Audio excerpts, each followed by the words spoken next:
किसी एक गांव में एक पुरानी और डरावनी हवेली थी।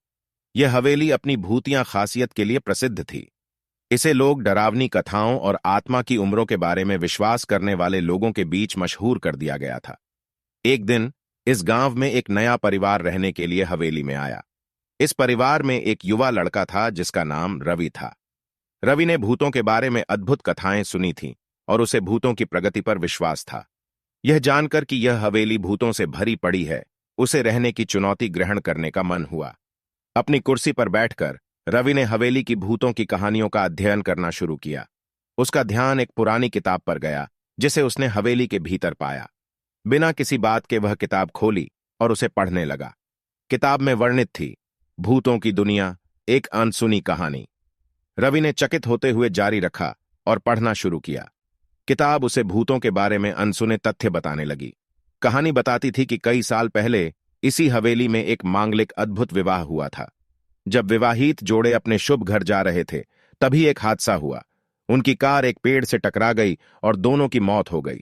कहानी के अनुसार उन दोनों की आत्माएं अभी भी हवेली में फंसी हुई हैं और उनकी आत्माएं रात को अपनी बातें और रोए हुए सुनाई देती हैं।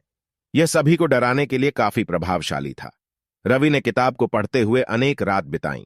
वह अक्सर उन आत्माओं के रात के रोने को सुनता था और हवेली के अंदर घुसने के लिए हिम्मत की खोज करता था। एक रात रवि ने अपनी हिम्मत इस कदर बढ़ा दी कि उसने निश्चित रूप से निर्धारित अंदर घुसने का फैसला किया। चमकदार चांदनी की रात में रवि हवेली के बाहर खड़ा हुआ और धीरे धीरे अंदर चल दिया। हवेली के अंदर साएं और अजीब आवाजें उसे डरावनी लगने लगीं, लेकिन वह अपनी हिम्मत नहीं हारा। उसने धीरे धीरे आगे बढ़ते हुए अंदर के कमरे तक पहुंचा, जहां उसे सबसे ज्यादा आवाज सुनाई दी रही थी। रवि की सांसें तेज हो गईं, लेकिन वह अपने पथ पर चला। एक कमरे के बाहर उसे एक पुरानी दरवाजे ने रुकने को कहा। वह धीरे धीरे दरवाजे को खोला और अंदर देखने के लिए गुस्सा। कमरे में रवि के सामने वही आत्माएं थीं जिनकी कथाएं वह पढ़ चुका था।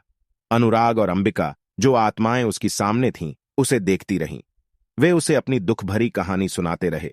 रवि ने आत्माओं की कथा सुनते हुए अपना हृदय खोल दिया और उनकी दर्द भरी कहानी को समझा। अनुराग और अंबिका बता रहे थे कि उनकी आत्माएं अभी भी इस हवेली में असंतुष्ट हैं और वे शांति नहीं पा रही हैं। रवि ने समझा कि यह भूतों की दुनिया में बसने वाले लोगों की आत्मा खुश नहीं हो सकती हैं जब तक कि उन्हें उनकी अनगिनत कथाओं को सुनकर समझा न जाए।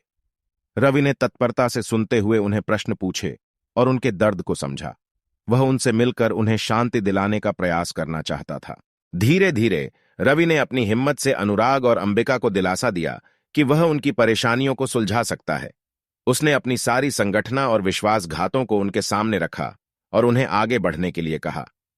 रवि की उम्र बीतते हुए हवेली में जीवन की नई शांति और सामर्थ्य का एक आभास था। उसने अपने नए मित्रों के साथ एक नया जीवन शुरू किया और उन्हें उनकी आत्मा को मुक्ति दिलाने में मदद की।